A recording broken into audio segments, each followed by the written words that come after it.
Welcome to Shipping Insight TV, where we interview maritime industry thought leaders to learn their views on how industry's drive to optimize and innovate is shaping the future.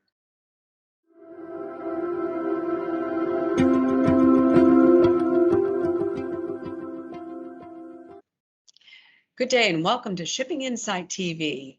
Joining us today is Tom Jenkins, who's the Deputy Director with the Bahamas Maritime Authority in charge of casualty and investigations. Tom, thank you for joining Shipping Insight TV. Hi, Carleen. Thanks so much for having me. It's a pleasure to be here. The Bahamas Maritime Authority recently conducted a survey with the University of Washington. What led you to identify COVID and seafarer welfare as an issue? It's a great question, Carleen. I think we've identified over the course of the last 15 months the plight that the pandemic has had on our seafarers, but even more so, mental health and well-being has been on the radar for a number of years. But now it's time to act.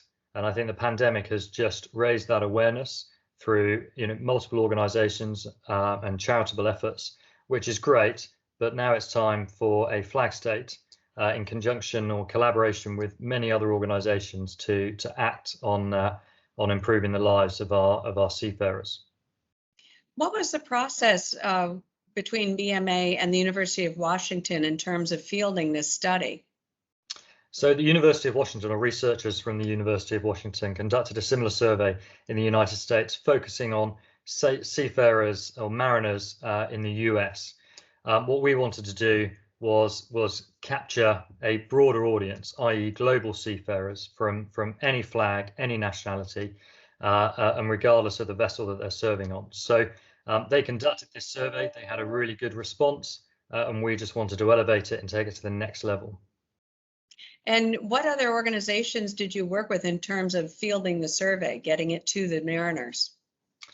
So this was a combined effort, and it took some effort, but we reached everybody and anybody that we could think of. Our own ship owners, they've been fantastic in supporting and getting this survey out to their seafarers.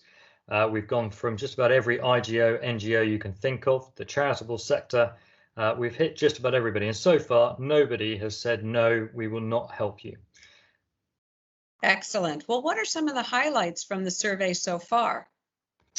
So the survey's been running now for about 3 months or so, a little under, in fact, and we've had a good response.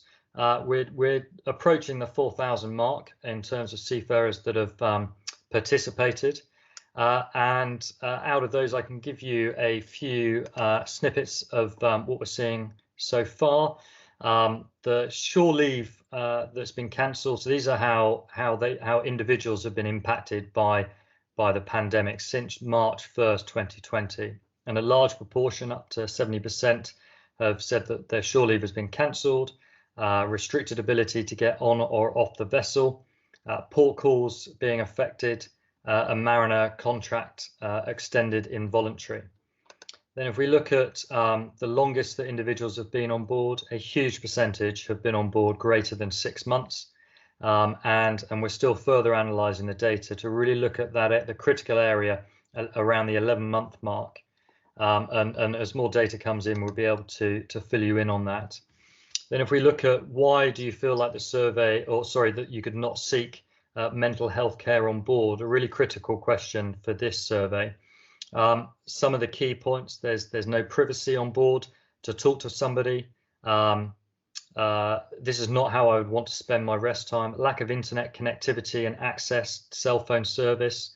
I wouldn't know who or how to contact a provider. I'd be concerned about my COC. So there's lots of really interesting results there. And lastly, percentage of respondents really worrying about fairly often and how often about the impact of the last 15 months, being denied shore leave, being away from family, being unable to join and or leave a vessel, myself and or my family members getting COVID-19. Money was a key issue, and lack of work and contract length. So that's just a brief snapshot of some of the data we're seeing so far. Well, from the data that you are seeing so far, are there some short-term suggestions you could make to mitigate these impacts? And what are some of the long-range objectives as well? Certainly, and that's our principal objective with this initiative, is both look at the soft, what I call the soft changes, recommendations that we can make based on the data, and they'll be focused towards owners at what we call the local level, areas that they can address some of these concerns, such as leisure facilities, food, internet connectivity, space on board to have private conversations, having mental health advisory service and providers and practitioners readily available to our seafarers. That's one area. The second area is what we call the legislative changes. And that avenue can very much come through the IMO and ILO.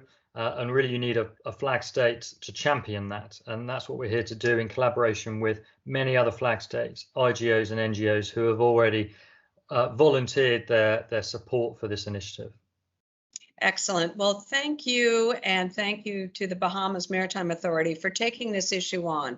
It's a difficult issue. It's one that will really benefit our mariners as we move forward in a post-COVID world. Thank you very much, Tom Jenkins, who is a Deputy Director, Head of Casualty and Investigations for the Bahamas Maritime Authority. Thank you, Carleen.